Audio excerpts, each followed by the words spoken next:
জন্ম নিছি দুনিয়া হলো জন্ম নিবন্ধন আর ভোটার আইডি কার্ড আর হলো সার্টিফিকেটের নাম সংশোধন করার জন্য। এটা করতে করতেই তো জীবন পার। ঠিক না বেঠিক বলেন? আপনারা যদি জনাব তারেক রহমান সাহেবের আইডি কার্ডটাকে মাত্র 24 ঘন্টায় করতে পারেন, তাইলে বোঝা যায় আপনাদের কাছে এমন প্রযুক্তি আছে যে 24 ঘন্টা আইডি কার্ড বের করা যায়। আপনি সাধারণ মানুষকে সার্ভিসটা দিচ্ছেন না কেন? সুদ খাওয়ার জন্য, ঘুষের ব্যবসা করার জন্য। এই কথা বলেন না কেন?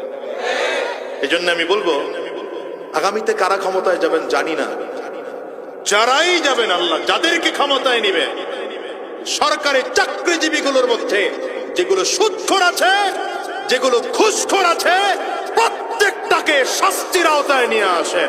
এই বাংলাদেশ অটোমেটিক সুন্দর হয়ে যাবে।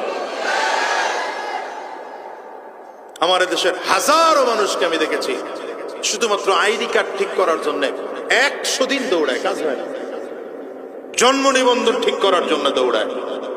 আমি এই জন্যে এলাকায় যখন দায়িত্ব আমার আসলো, আমি প্রথম ঘোষণা দিয়েছি যে আমি জন্ম নিবন্ধন সংশোধন করে দেব তো দিবই, সরকারি ফি যতটুকু আছে সেটা পর্যন্ত কারো কাছ থেকে নেব না, আমি নিজের টাকায় সেটা করে দেব।